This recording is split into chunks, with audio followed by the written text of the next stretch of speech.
किसी ने क्या खूब कहा है, जीवन में हमेशा इंतजार नहीं करना चाहिए, क्योंकि सही वक्त कभी आता नहीं, उसे लाना पड़ता है। नमस्कार दोस्तों, मेरा नाम प्रेम प्रकाश पांडे है। आज अपने चैनल पर एक नई बेहतरीन मोटिवेशनल स्टोरी लेके आया हूँ। आज की स्टोरी के जरिए हम सीखेंगे कि जीवन में 3 प्रश्न ऐसे होते हैं जो करने से हमारा जीवन सुखमय हो सकता है, आनंदित हो सकता है। तो चलिए आज के शीर्षक पर ध्यान देते हैं। जीवन के 3 प्रश्न इस स्टोरी के माध्यम से हम सीखते हैं। और चैनल को अभी तक सब्सक्राइब नहीं किया है, सब्सक्राइब कर लीजिए। और आइए सुनते हैं बेहतरीन स्टोरी।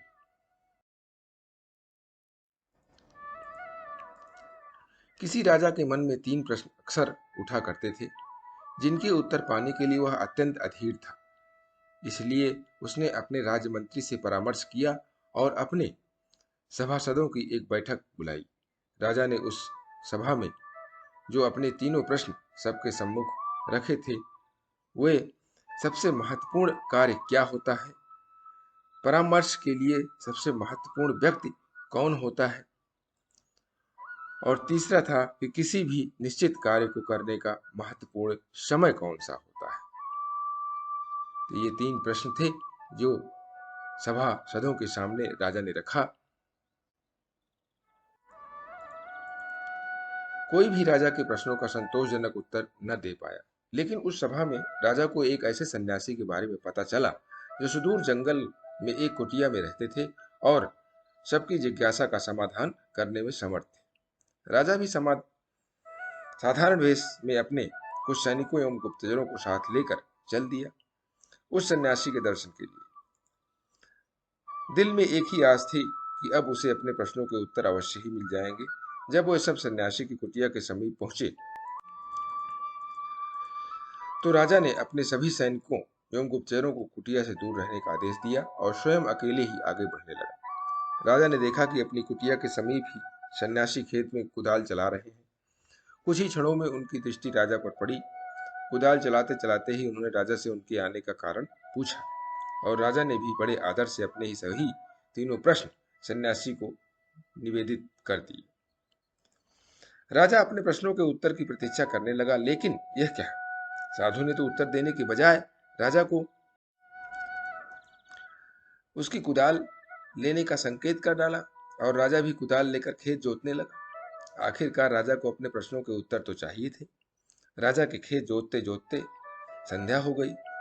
इतने में ही एक घायल व्यक्ति को खून से लथपथ था और जिसके पेट से खून की धार बह रही थी, उस सन्यासी की शरण लेने आया। अब सन्यासी और राजा दोनों ने मिलकर उस घायल की मरहम पट्टी की। दर्द से कुछ राहत मिली तो घायल सो गया। प्रातः जब वह घायल आगंतुक राजा से क्षमा याचना करने लगा तो राजा के आश्चर्य का ठिकाना न रहा। आगंतुक राजा की स्थिति देख तत्काल अपना परिचय देते हुए बोला, कल तक आपको मैं अपना घोर शत्रु मानता था, क्योंकि आपने मेरे भाई को फांसी की सजा दी थी। बदले का अवसर ढूंढता रहता था। कल मुझे पता लगा गया था कि आप साधारण वेशभूषा में इस साधु के पास आए हैं। आपको मारने के उद्देश्य से मैं यहाँ आया था और एक झाड़ी के पीछे छिपकर बैठा था, लेकिन आपके गुप्तचर मुझे पहचान गए और घातक हथियारों से मुझे चोट पहुंचाई, लेकिन आपने अपना शत्रु होने के बावजूद भी मेरे प्राणों की रक्षा की। परिणामतः मेरे मन का द्वेष समाप्त हो गया। अब मैं आपके चरणों का सेवक बन गया हूं।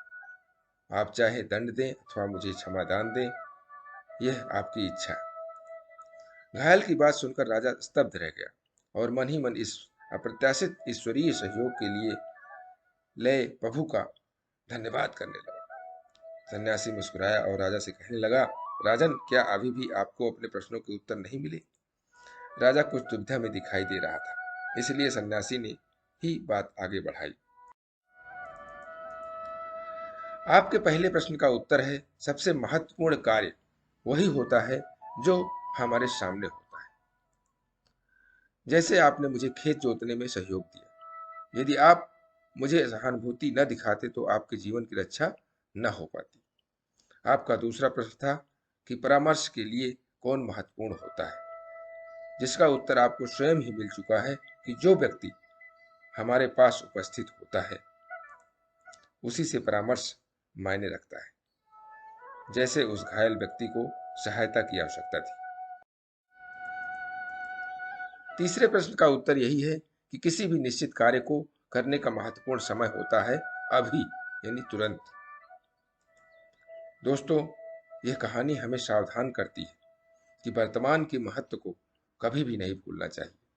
भविष्य की चिंता में वर्तमान यदि बिगड़ गया तो हम हाथ ही मलते रह जाएंगे। प्रस्तुत कार्य को मनोयोग से करना अथवा समय का सदुपयोग ही न केवल उज्जवल भविष्य की संभावनाओं की नींव होता है, अपितु यही सर्वांगीण प्रगति का मूल मंत्र भी होता है।